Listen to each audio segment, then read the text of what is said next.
Mula dito sa Tarlac ay dadaling ko naman kayo dito sa bayan ng San Jose para ipakita sa inyo ang magandang lugar na laging pinupuntahan din ng ating mga kababayan. Sa part of Tarlac pa din, no?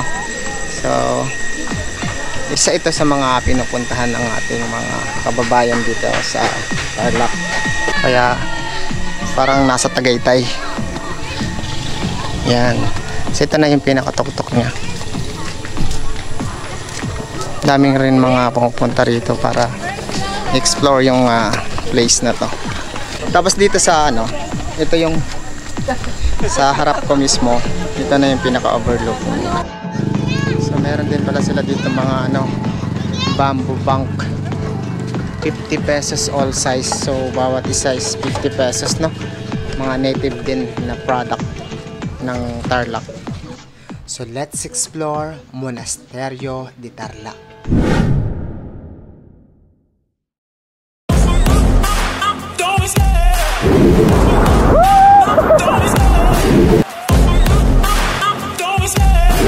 Nalutong Pugon ng Tanay Rizal.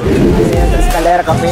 Dito sa Baras Rizal. Dito tayo ngayon sa BNK Cafe and Resto. Nandito tayo ngayon sa Pico de Pino Cafe and Resto. Nakapunta dyan?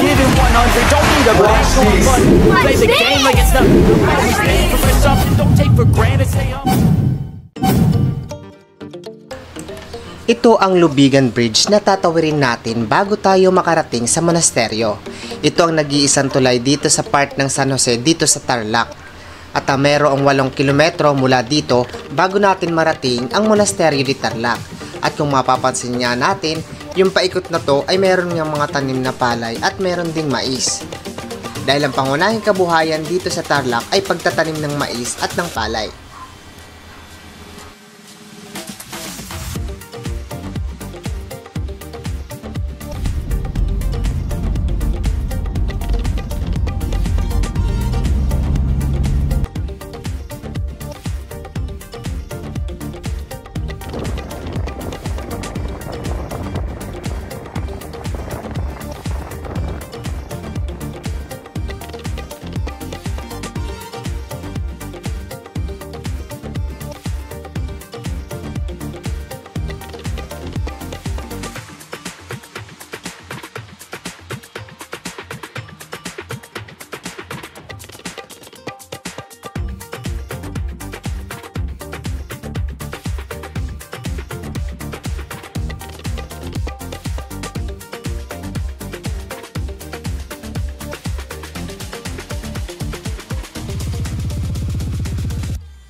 So yun, good day guys. So we are now here in Monasterio de Tarlac. So ikot natin yung place para mapakita ko sa inyo kung ano yung ganda rito sa lugar nila. This is part of Tarlac pa din, no?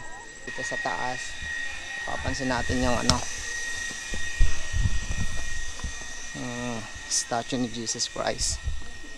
Tsaka overlooking na yung yung lugar. Overlooking na dito, kaya parang nasa Tagaytay. Yan.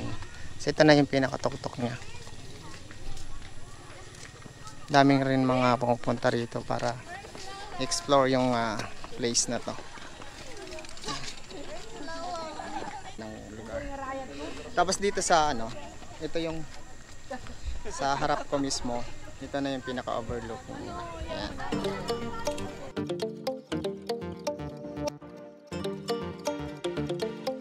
So ito guys, pansin natin, no, napaka virgin pa yung lugar nila. Dami pang mga kapunuan, kaya kung mararating nyo to, malamig yung lugar din na to, no? Lalo na siguro pag kakaulan lang. So di natin naabutan, baka mayroon pang mga fog dito, no? So yan, sa ganda ng lugar naman talagang nakaka-inlove yung ganitong mga nature, no? So ganitong lugar, di ka maiinip at makakapag-enjoy at makakapag-relax kayo.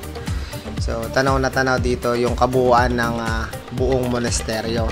Dito nga sa part na to guys, dito nagpipicture yung mga bumibisita rito para makita yung overlooking view dito sa harap ng estatwa ng Jesus Christ. At dito naman sa part na to guys, maraming mga halaman at ginawa nila ng korte, no? So magaganda yung kanilang pagkagawa din dito at magagaling din yung mga tagapangalaga. So ayan.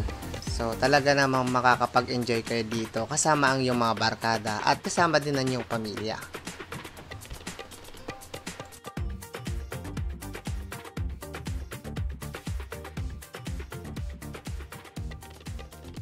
So yun guys, after natin mag-ikot, no, hanap naman tayo ng pwede nating pahingahan, gano'n. So kung naghahanap kayo ng mga place na gusto nyong puntahan dito sa part ng San Jose, dito sa Tarlac, search nyo lang itong Monasterio de Tarlac. So meron din pala sila dito mga bamboo bank, 50 pesos all size. So bawat isa is 50 pesos, no. So ayan, mga native din na product ng Tarlac. Ayan, meron din sila dito available na ganito. Ayan, sa mga mahilig ipon, no, sa mga maghihilig mag-ipon ng kanilang mga kung may gusto kayong pag-ipunan, no, pwedeng nyo ito gamitin.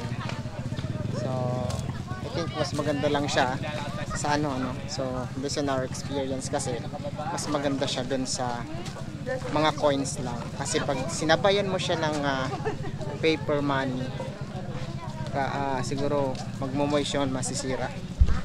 Start natin na mag-ikot dito sa monastery. Naghanap tayo ng